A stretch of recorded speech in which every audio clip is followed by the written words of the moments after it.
हे good morning to all of you. तर आज मी खूप दिवसानंतर सुशिला बनवत आहे आणि याची रेसिपी सेम पोह्यासारखी आहे.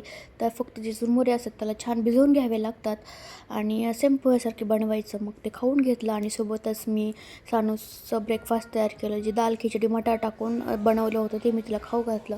आणि तेवढ्यात माझं एक पार्सल रिसीव्ह झालं होतं, जे की कंटेनर आहे, की ट्रॅव्हलिंगसाठी खूप युजफुल आहे हे, की आपले जे शॅम्पू वगैरे आहेत त्यात म्हणजे स्मॉल क्वांटिटीमध्ये ते आपण कॅरी करू शकतो.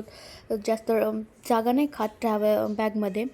आणि इकडे हे सानूचे नवीन पराक्रम चालू झाले आहेत, जे की टी व्ही युनिट आहे आणि त्याचे ते दार ओपन करून असं काही ना काही बघत असते आणि त्यातलं सामान पाडते. तिला फार लक्ष द्यावं लागतं मला आणि असंच चालू असते तिचं दिवसभर. काही ना काही करतच असती.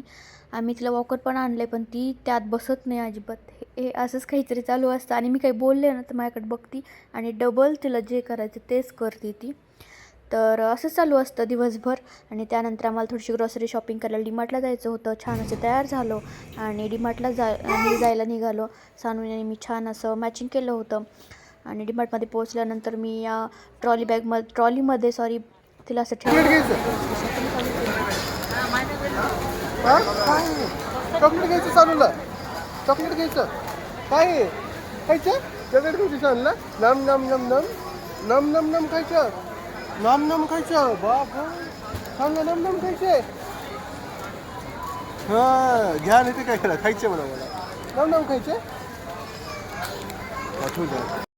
फारच आगाऊ झाली. लगेच तिने चॉकलेटचं पॅकेट उचललं. मी बिलिंगला थांबलोत आणि निघालो. तर व्लॉग आवडला असेल तर फॉलो करा.